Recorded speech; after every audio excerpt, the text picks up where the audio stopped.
سارة أحمد جامع حدق دعي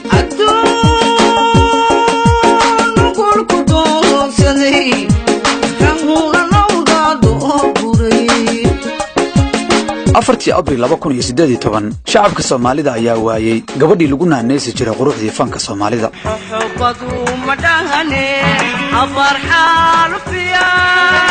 xoolaha dhamaysanaa gabadh lama xumay Sara Ahmed Jaamac waxay ku dhalatay aaga magaalada Burco ee gobolka Togdheer waxayse ku barbaartay magaalada Hargeysa gaar ahaan xaafadda Dumbulo fanka waxay ku biirtay 1969kii iyadoo xilligaas 13 jira sida ay ku sheegtay waraysi ay bixisay intii aanay dhiman aduu 13 jir baan ahaa markaan bilaabay yaa iskuul markaan galay madana waxa haysay ahayd maxay adigu 9 baan toos soo galay fanka waa fanaanad uu jiil walba heeseeda jeclaado waa mid kamid ah madadaaliyaasha ugu caansan Soomaalida waxaana lagu tilmaamaa gabadha ugu heesaha badan hablaha heesa ee Soomaaliya waxa ay lahayd masraxiyad cajiib ah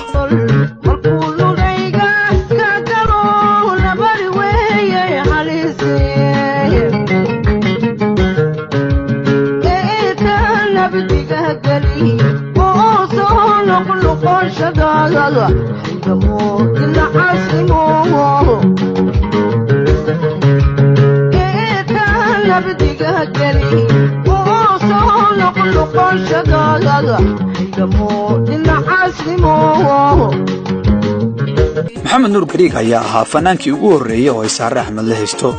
waliba heesta caanka ah ee wacd iyo mideedii labaad ee maahay qadray dadna ruux ku aaminay iyo wacd ilaahay dadna ruux ku aaminay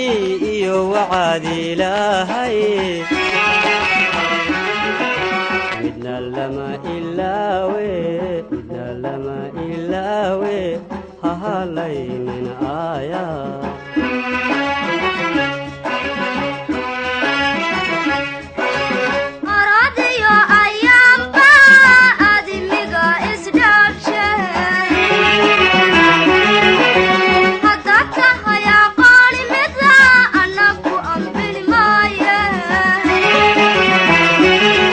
waatan Sara Ahmed Jaamac oo 2002 ka hadlaysa heesaha ay wada qaadaan iyada iyo Maxamed Nuur Gariig heestii ugu horeysay studio galo Maxamed Nuur Gariig baa igu horeeyay waxaanay ahayd heesta lagu yiraahdo wacd heesta labaad Maxamed Nuur Gariig baan iyadana la qaaday waxa la yiraahdaa khatra oo waa heesta labaad ee aan studio ka qabtay walow igu horeeyay fanka Maxamed Nuur Gariig laakiin inaan la heesay oo ninkii igu horeeyay ee aan la heesay ma iloobi karna heesta gacantaada midig waan u baahanahay taasoo ah heestii saddexaad ee ay Sara Ahmed ka qabatay idaacad waxaana la qaadaa aadan hurre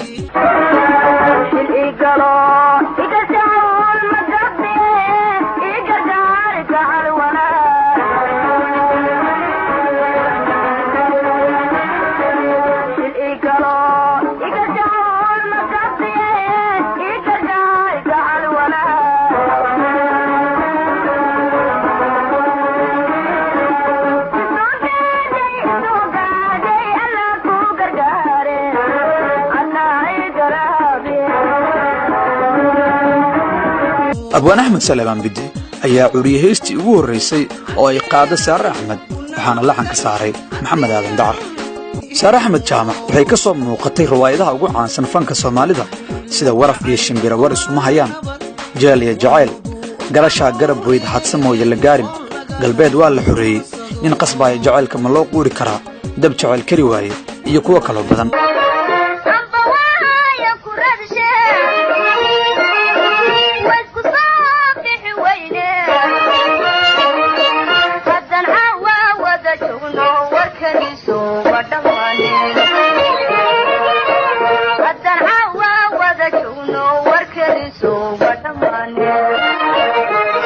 Sara Ahmed ayaa lagu bedelay qadar daariciga qaybta dambe ee riwaayadii dab jacayl kaliwa markii ay soo dhawaatay muddo dhalmeedkeeda riwaayadii la oran jiray dab jacayl kaliwa inantayda ayaan baan u keeda lahaa dabadeedna anigoo sideed bilood ah khadra daahir bay bedeshay ruwaadii gashay maxamed baan joognaa markaa laqayada jacaylkiyo lurta caashaq kululaga ruuxaadu lahaatayo kugu laaday ba'ana waxaan hadalba ii labin sida laygu kaaladay haddii aad 6 goor noqo itidhaa 12 naftan libiqsanayse labanaysayaysiin ladanow miyaan la'aanta anigu ladiyaa hurdada laqayada jacaylkiyo lurta caashaq kulula ruuxaad laatayo kugu laaday ba'ana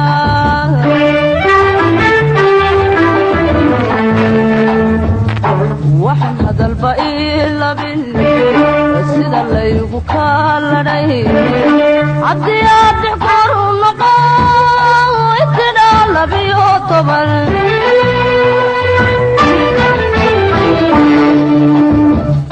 xasan aadan samatar waxaa loo arkaa mid ka mid a fanaaniinta ugu badan oo ay saare axmed wada hayseen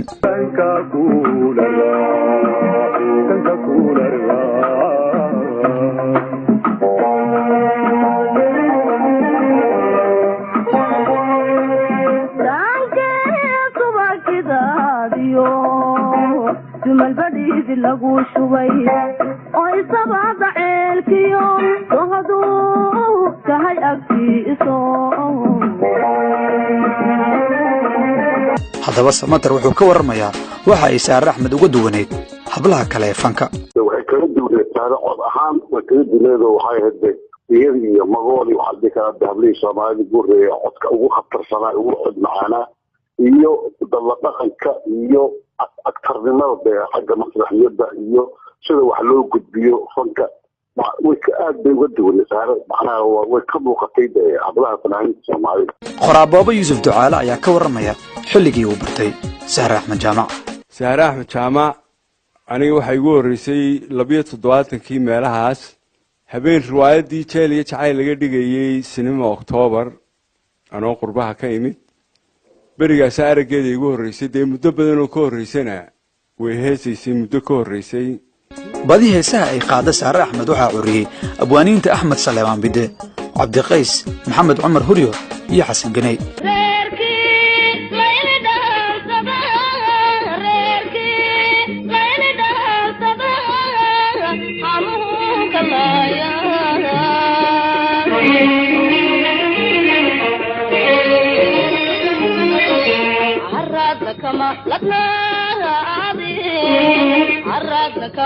saare axmed waxa ay la haystay inta badan fanaaniinta ugu caansan gayiga Soomaalida sida Xasan Aadan Samatar maxamed nuur gariig cabdi cali bacalwaan muuse ismaaciil qalinle axmed mooge liibaan cabdinaasir macalin saciid cabdiraxmaan dheere iyo kuwa kale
xilligii dagaalada sokeeye waxay mar la shaqaysay laanqeyrta cas